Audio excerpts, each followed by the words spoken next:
My name is Jim Duncan. That's Duncan, the last name. What is your birthday? October 4th, 1930. So you born right in the middle of Great Depression here in the United States. Yeah. Where were you born? Louisville, Kentucky. Ah. So tell me about your family when you were growing up, your parents, your siblings. Well, my father, if I may, was a World War I and World War II veteran. And he was a reserve officer and he was a balloon observer in World War I. He was Corps of Engineers officer in World War II. They So wouldn't let both him. World War I and II? Yeah, Army. Army. Wow. The family, my grandfather, one of my grandfathers, etc., they all lived in Louisville, Kentucky. And I went to Vanderbilt University in Nashville for 2 years after graduating from high school in Louisville. When did you graduate your high school? January of 1949. Louisville High School. Louisville Male High School, and that male means just exactly where they were. All the girls had a high school and the boys had a high school. And then you went to Vanderbilt? Vanderbilt in Nashville, That's Tennessee. a nice school. Yeah, but it was really more than my mother and dad could afford, and they were scraping, and I was playing, and so. But you were qualified academically. Yeah. Huh. What did you study? Liberal arts. But I wanted to be, at that time the United States Air Force was going around recruiting people for pilots, and I thought, man, that'll be great stuff. But when I finished getting my 90 quarter hours, which is 60 semester hours, the recruiting team for the Air Force was at Vanderbilt, and they took me into a room and said, now read that wall chart, because they said your academics are fine.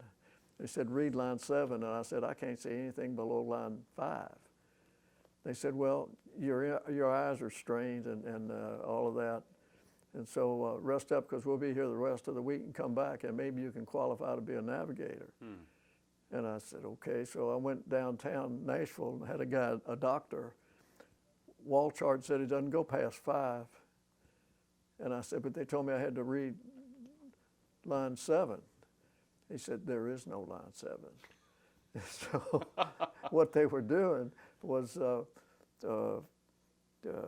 just being polite. They thought that was the wrong thing for them to do. They should have told me, you know, but I don't know why, but that's their call. So I called my father and told him, and so they thought that you are not qualified to be a pilot. to be a pilot. What was the main reason? They were what it really was that they were already had met their quota for going around, and they didn't want to.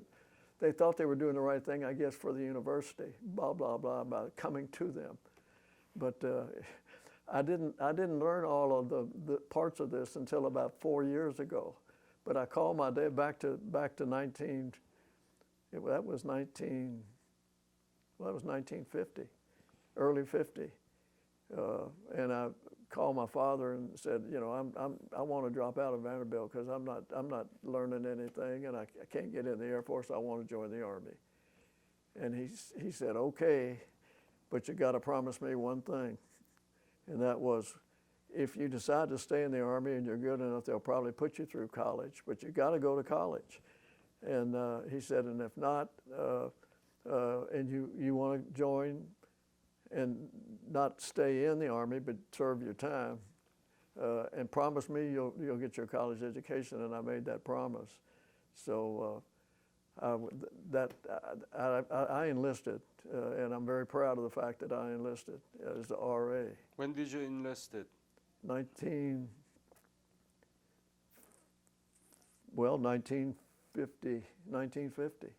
What month?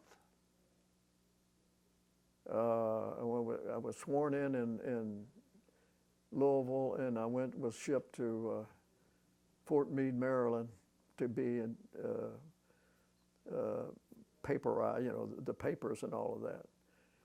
Do you remember the what month? Summer or winter or It fall? was probably April of 1950. And where did you get the basic? Fort Hood, Texas. Hmm. And it was interesting that at that time, at least in the Army, they were taking and building up, was First Armored Division is what it was, and you go through a 16-week cycle as a division. And so when I got to Fort Hood, they asked me, because I had enlisted, I guess we kind of got a little bit better. He said, "What would you like to be? And what do you want to be?" And I said, "I want to be a tanker." And they said, "Well, more specifically, what do you want to do?" I said, "I want to be a gunner." And so that's what I did. And in basic training, that's what I was trained for. So, but then I was sent to Fort Knox, which was the home of armor then. Mm-hmm. Totally different from what it is now, because it's a different format that the Army has come up with, these teams and brigades and all of that. I went to armored school for the armor course for enlisted men. I was then a corporal. And then That's a quick promotion. It was. They were. The reason was, and I've always said that being a corporal was the best rank in the Army, and people say, "Why not?" I said, "Well, they get to go to the NCO club, non-commissioned officers club, mm-hmm. and they don't have to pull KP."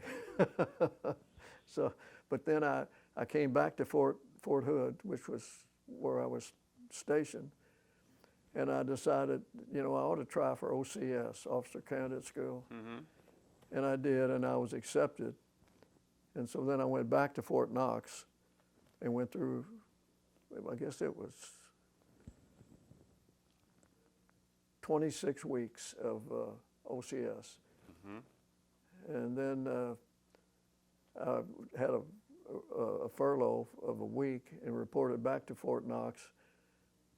And they put me in assigned me to a basic infantry training company. Mm. Now here I am, I've been in armor all the time and everything. And that was in June. I was, if I can back up a step, I was in there as a second lieutenant in armor, and they were short on cadre. They really were, and that was a problem. A month after, maybe 6 weeks after I was assigned to that company, and I had a great CEO. He was Roy Morgan, and he reminds me a lot of John Jackson. Did you just interview John? No, I.B. Bell did it. Okay. Yeah, well, a lot of that, but the problem was, like every war that I've been aware of, as far as the U.S. Defense Department, they immediately start to cut back. They start cutting back. Well, then they had taken listen to me, First Lieutenant Roy Morgan, who was my commanding officer, and put him in battalion because he'd been through 3 different basic training cycles with being a company commander. So I became a company commander of a basic training company at, maybe I'm telling you too much here. No, no, no. Keep And going. you can shed out what Yeah, you don't yeah, want. yeah. But there I was, and we had 275 trainees. We had 2 cooks, 2, and we had our own mess hall. Now, you know, 2 cooks can't handle that. So what do is you break all regulations and everything, and you, with this training, these trainees, you get them all out. It was good, but when we got run over the first time, you know, we're buttoned up in that tank, but the guys in the trenches, the infantry, they got run over, but then the artillery, we got rid of, we pushed them back. So that happened. Now you're in, I went online on early May and went to the Hill 854 and never got off of it until the ceasefire. There's 72 tanks in a tank battalion, in the medium tank battalion. So and I had 5 tanks. Each company had 22 tanks, I think it was, and all of our tanks. One company was held in reserve, and then the other 3 were online with rocks. The rocks loved us. They loved us, and they loved that 50 caliber machine gun on top. Just as, excuse me. But tell me about the situation. How intensive the battle was between you and the enemy? Well, we fought at night. Uh-huh. At night. Yeah. And we would during the day, if this is the MLR, we were dug right in it. Yeah. So when they come up that hill that I brought that picture of, it's like shooting fish in a barrel. And but then they had their artillery and mortars coming in on us. Well, my tank got hit once, and it knocked off the communications, and it hit the turret in the front next to the gun, the 90 millimeters. So they had to get me another tank, and we went from there. But the primary thing is that the Rock Infantry, 51st Regiment, they really liked us because we were there. That's a lot of help to them being in there like that. And as an aside, I went back to Korea on the Korea War visitor thing in, I think it was 1993, 94. And the colonel, the Rock colonel of that was in charge of where we were online, somehow or another we found him in Seoul, and we had dinner with him. That must be very nice. Yeah, it was. And the first thing he did was apologize for having to call in the artillery, our artillery. And I said, Colonel, if you hadn't called it in, none of us would be here to talk to you, you know. And so it's hard to say, you know, did we go out on patrols? That's the job of the infantry. Were any of your tank hit by the enemies? Me. You were hit? Yeah, and I had to take that tank out, and they brought me up another one on the hill. You were not wounded? Yes, I was. Where were you wounded? Thighs and stomach. So you got Purple Heart? Yes. I have a Silver Star too. But I wear that Silver Star only because I wear it for 10 men, or rather, I said 10. I wear it for my whole platoon, and they know it. When your tank was hit, was it completely destroyed? No, let me tell you about that. They first took out the 50 caliber on top, and all my antennas on the tank, which you had 2 antennas, I believe it was, one for battalion and one within the company.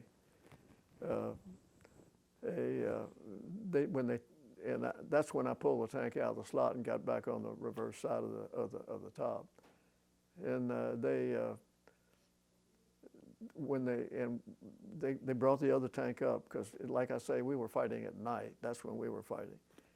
And they'd drop a mortar in or two, but we had bunkers to sleep in when you could sleep on the backside of the mountain. But nobody went to bed at 10 and got up at 4. None of that crap. But I mean, it's different. But they brought me up another tank. Yep. And the battalion maintenance officer came up with it. And he said, he called me after they'd put it in place, and he said, I want to show you something on your tank. He said, if you'd have taken one more round through that front, you wouldn't be here talking to me. And so that. What was the most difficult thing during your service in Korea? What was the most, from what standpoint? Any standpoint, that anything that you were really couldn't stand it, you know. What are the most difficult thing if you are asked to answer? I don't think I've ever been asked that before. Yeah. But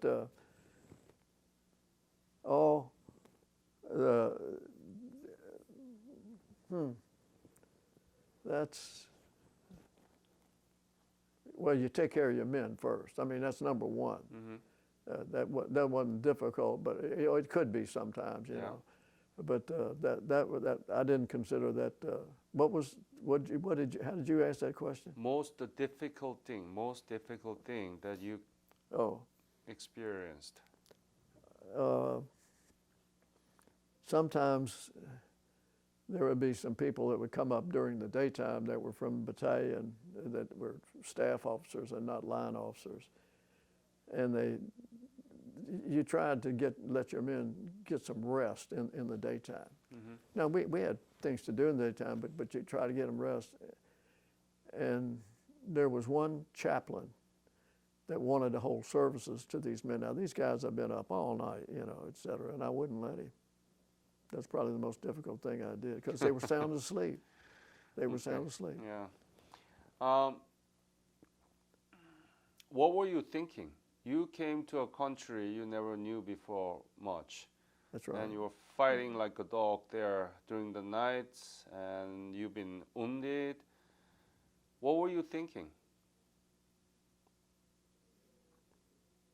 I was thinking about my men. Yeah. You lost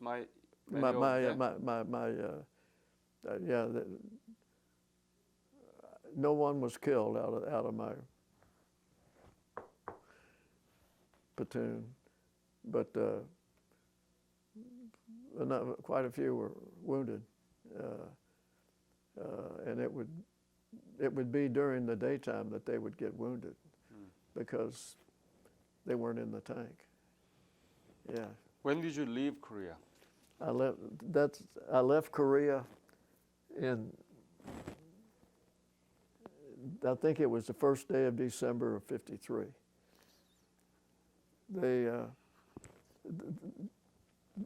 When I was commissioned at Fort Knox, I signed up for 3 years, but obviously I didn't stay in 3 years because, like I say, every time there's a war, the Defense Department, they immediately cut back. And so what they were cutting back on was MOSs that where there were people that had just graduated from college. Mm-hmm. They didn't have any money to put them on duty. So if you had, counting my enlisted duty as a RA corporal, et cetera, counting my enlisted duty, if you had, it was either 2 or 2.5 years of active duty, you could apply for a early release.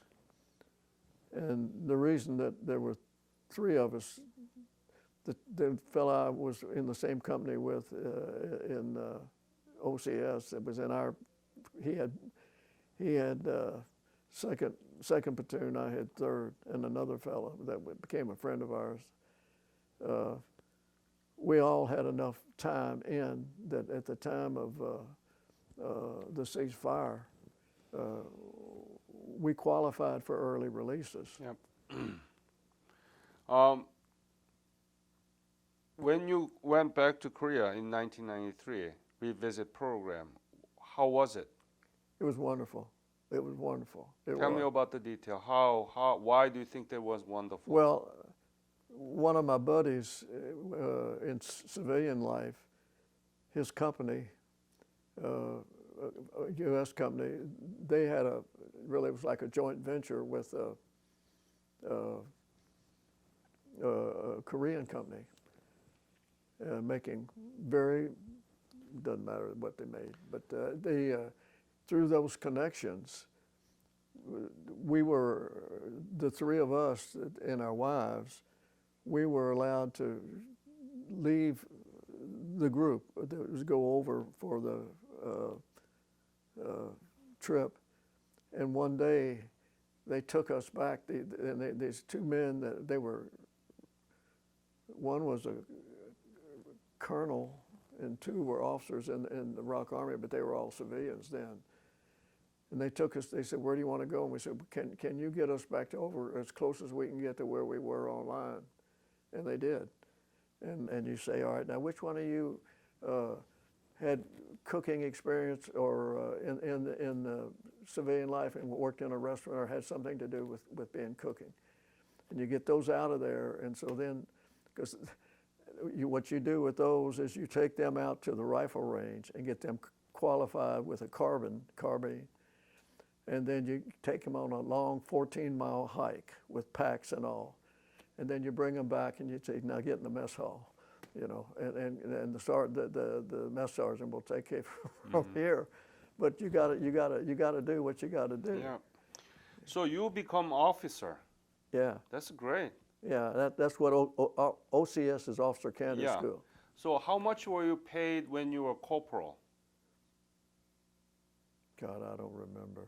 I really don't remember. Not more than $100, right? Oh, no. How much you were paid when you become the second lieutenant?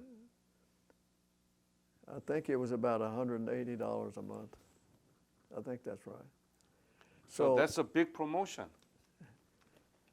Yeah, but we started OCS with 300 men, and in our company, in our class, we graduated 75. Mm-hmm. That's a lot of competition there. It's just how much harassment can you take? Did you know anything about Korea at the time you were about to hear the breakout of the Korean War? Did you know anything about Korea before that? Yeah, I did, because I had a brother-in-law who was regular Army.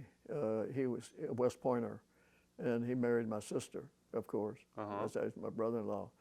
And he'd been through World War II, and then he was in Korea at the beginning as a staff officer, and he was wounded badly on Okinawa. So he went to Korea before the war? No, he went there in the war. In the war? Yeah, when he was wounded on Okinawa, he was sent back to the States, and he was a career soldier. And he wanted to stay in, and so he was hobbling around in a leg cast for about a year or 2 years. And so then he got back to active duty and immediately was assigned to 10th Corps, I think it was. But he talked to you about Korea? Yeah. How? What did he tell you about Korea?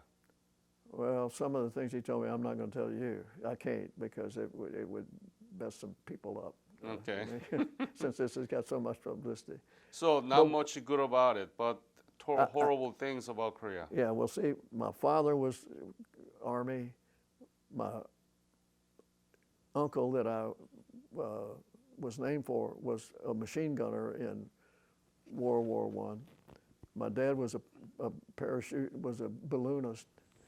That was dangerous because those balloons were filled with hydrogen, not helium.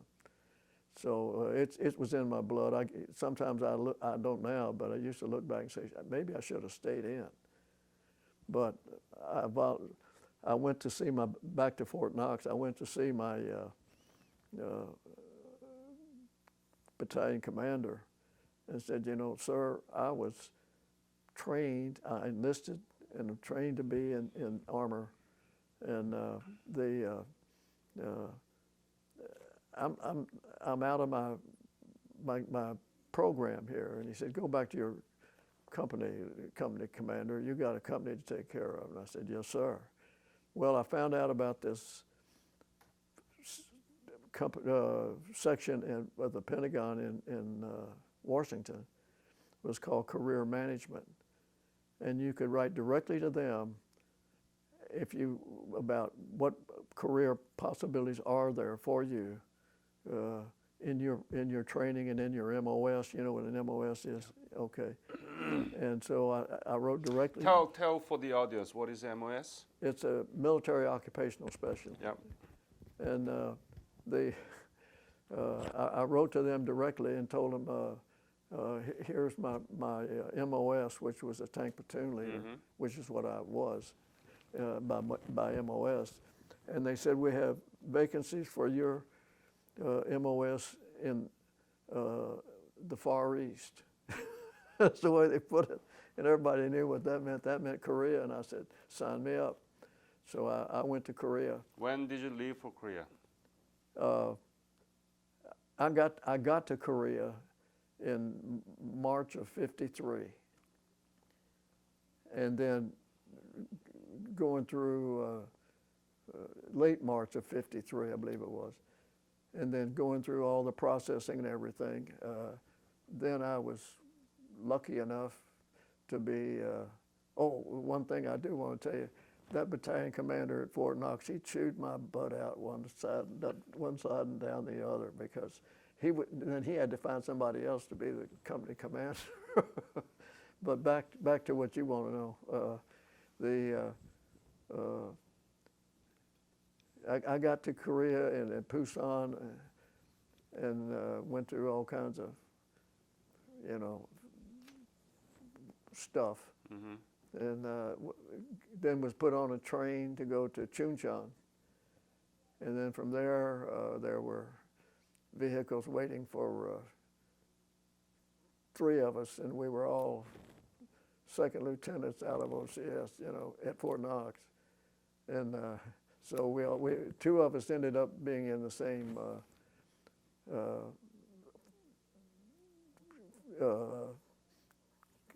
outfit?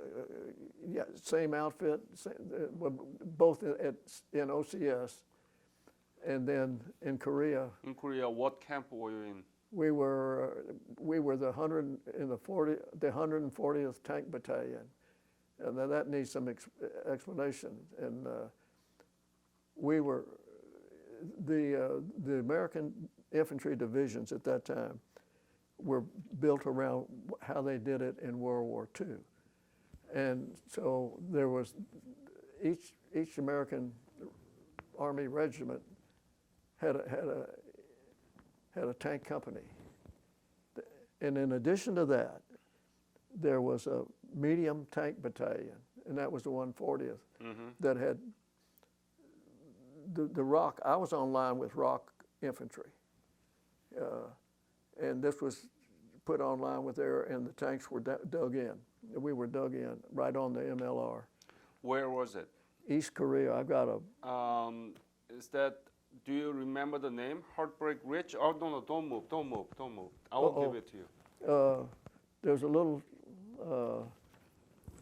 Is that mine or yours? No, that's not it. Is that mine? Yep. Look on the back, because I clipped something to it. That isn't it. No. Sorry. I had a tank platoon, M46 Patton tanks is what they were. And you have a heavy section and a light section.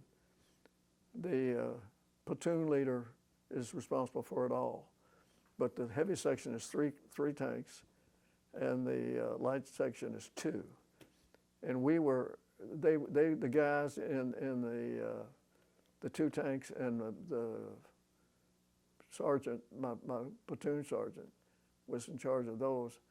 They said on certain days, clear days, they could see the Sea of Japan. That's how far east we were.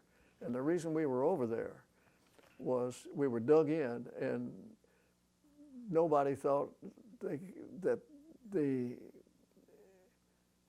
North Koreans could break through over in the center of Korea, and that one of the places they would try to come through would be in eastern Korea. So remember the name of, was it Heartbreak Ridge or Pork Chop Hill or? It didn't have a name like that.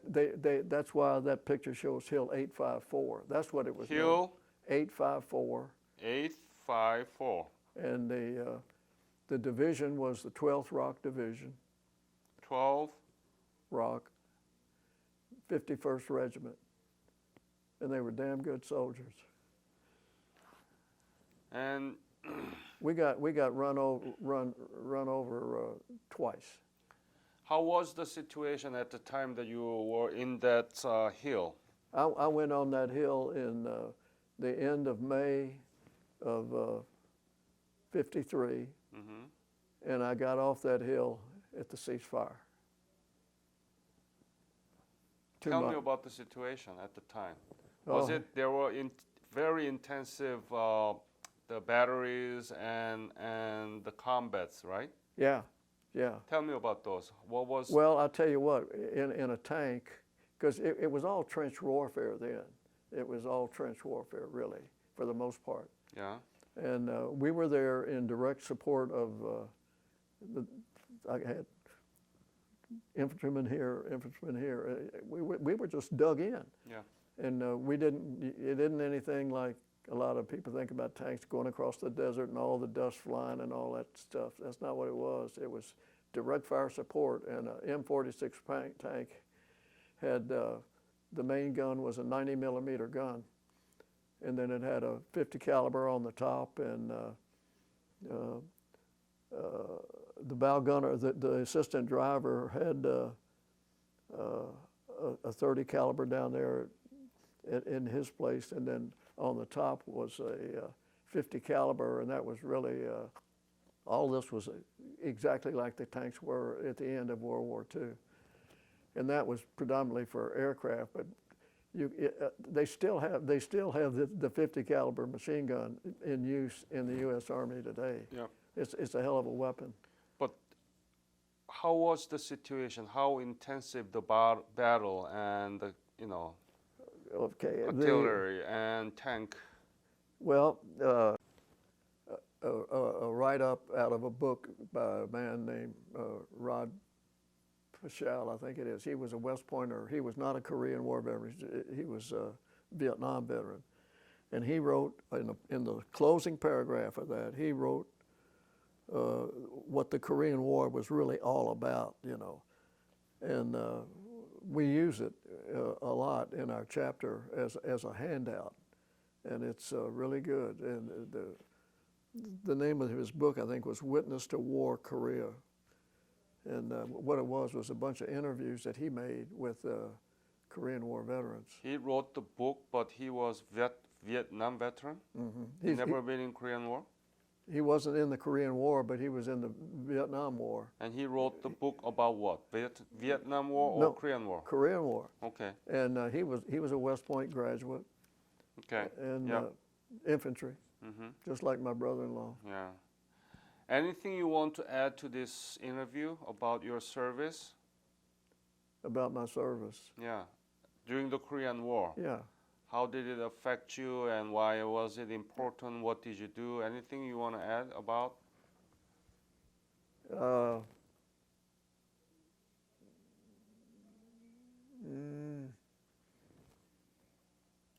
I just hope that the United States appreciates the Korean government and the Korean people, because we don't have a better ally than those people. A lot of people think that it's Australia and Israel. They're both great. Or Japan. I'm not high on Japan. Why not? You are very close to Japan.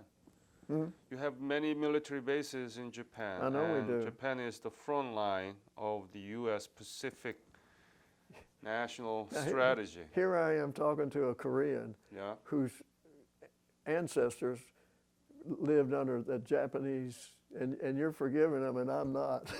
Why you don't forgive them? Oh, I think it's For what? For all the when they occupied Korea, Yeah. murder, everything, you name it, they did it. Yeah, How do you know that? by history, I know Uh-huh. it. Okay, So you studied. yeah. Ah, okay. That's I've very got good. my library upstairs in the house. It consists of the two main parts of it are World War II and Korea. You know, we're like any other veteran. They don't. You don't tell your story unless you're asked. You don't. Mhm. Yeah, that's why you're coming Yeah, around. Yeah. You didn't really talk, right? Much about the Korean War, right? Before you asked. To other veterans, I did. Hmm. Yeah, to other Korean War veterans. Yeah, you find that all the time, don't you? Yeah, that's. Yeah. I think it's probably true of World War II and everything else. But especially the Korean War, people didn't have any hope about the future of Korea when they left Korea, because it was miserable, completely destroyed, nothing left. And they didn't know anything about Korea before they leave for Korea. So that's what it is. And you were very busy to follow up with your family, and you Well, had I went back to college. Yeah. Yeah, so that's why people really didn't talk about Korea. But as you pointed out, that's an excellent point, that the Korea is a good ally to the United States. Yes, I absolutely agree with you. Maybe you know, somebody told me that the Korean government underwrites the cost of the U.S. troops that are there. Is that true? Oh yeah, absolutely. Who else does that? Nobody. Yeah, right. No, actually Japan does, and many countries do, actually now. What about the Middle East? Middle East, that's a They say they don't different need the story. money, huh? That's a different story. Yeah. Yeah. But I really want you to talk to your grandchildren. I will. And let them join this wonderful organization called Korean War Veterans Youth Corps, and we will have a lot of things done for them. Okay? Yeah. How much is half of the airfare? Whatever from where they live right now. Where do they live? In Right Texas A&M. So it's $400 airfare from here to Washington D.C. round trip. They pay $200. We pay $200. Wow. Otherwise, everything free. I'll pay for it. All right. If they want to go. Yeah, you chip in, then they are all free. Okay. Yeah. All right. Jim, so nice to meet you and to Nice to hear meet you. from your direct witness about your tank platoon and your service there. Yeah. Thank you so much again for your Thank fight.